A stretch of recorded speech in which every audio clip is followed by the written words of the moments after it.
pressed record, left the room, came back, you know the deal. The fear of posting your work online was the original topic for this video until I realized I have no idea what I'm talking about.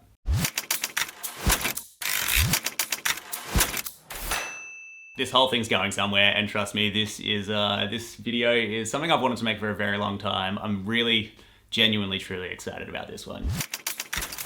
This blew my mind. So the other day I put up this community post, right? And I was asking people who made stuff or anybody who has things that they want to publish if they also experience that fear. Are you scared to post your work online? And only 12% of people said no. So what about the other lot? Well, they're divided into yes, but I do it anyway, 24%, but then the overwhelming majority are like me.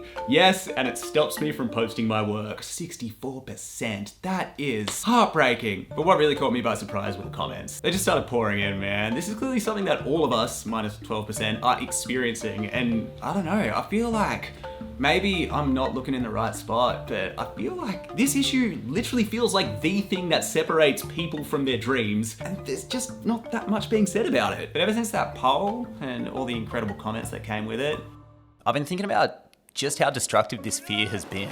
Personally, I used to post 100% of my work, and cop this, now I literally post less than 10% of it. But I do hold on to the dream. You know the dream.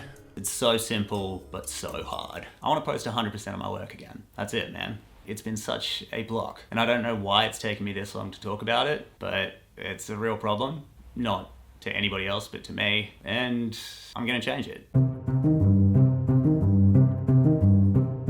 So I started thinking about how do I want to change it? And I thought about a few things. I partially thought about the stallion theory video that I made and how constraints in a tight brief are a really good way to, I don't know, get things out of your head. I also thought about this time that I did this isolated art challenge where I made this framework for people to do like this art challenge, this drawing challenge with, and I really didn't expect it to blow up, and then next minute like thousands of people were drawing and submitting these pictures, and it was just, I don't know, it was electrifying. It was electrifying to feel like part of something. When I saw that poll, I'm like, there are at minimum 6,200 people who also would probably like to post 100% of their work. But then I got even deeper into this thought and I was like, what about the people who didn't even answer the polls? You know, what about the people who are too scared to even click on that, let alone make all of the beautiful things in their head, let alone put it on the freaking internet, man? What about them?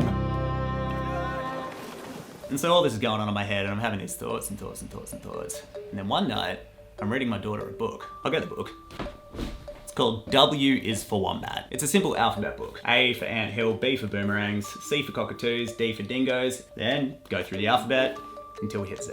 So I get to the end of this thriller and that's when everything clicked.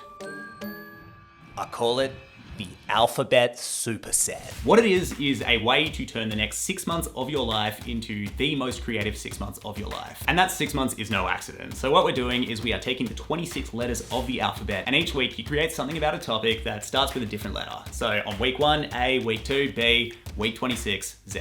You get the idea. Only there's kind of a catch. See, while all of the topics keep changing week to week with the alphabet, nothing else does. The first step in this entire program is to create constraints. Medium, style, output, theme. This means everything you make is amplified by everything else you make. The power of a focused body of work. The way that I am going to be doing this is with a 26-part documentary series. Yeah, man, it's going to be the A to Z of creative rabbit holes. And among that, I'm going to be posting 100% of my work. I just am. And if you want to do it too, well, phase 1 starts now. So phase 1, you set the scope. Phase 2, you do it. You make stuff. You get better, letter by letter. I do mean that though. My aim with the Alphabet Superset is that it gives you more energy than it takes. Constraints to eliminate 6 months of tiny decisions, a community of people to connect to, and while you do your 26 projects, I'll supply you with 26 digital care packages. A bunch of stuff to refuel your mind, grow. I call these aspects your letter quest and your better quest. Like I said at the start of the video, man, when it comes to the fear of posting your work online, I know a whole lot about the feeling and I don't know much about overcoming a feeling. But after I saw that poll, I was like, well, you gotta do what you gotta do, right? So yeah, let's all do it together, man. All right, keen to see what we all do. I'm keen to feature lots of stuff. I'm gonna get the Discord pumping again. Sorry for abandoning that. Sorry for abandoning so much, man. It's been one of those years, man. But I can say with confidence and a smile that, yeah, man, I'm on the other side of it. So, hell yeah, let's freaking do it. Good luck making stuff. I'm so keen to see it. I'll be posting a lot more, so get ready to get sick of this guy and have a beautiful day. Alrighty, catch ya.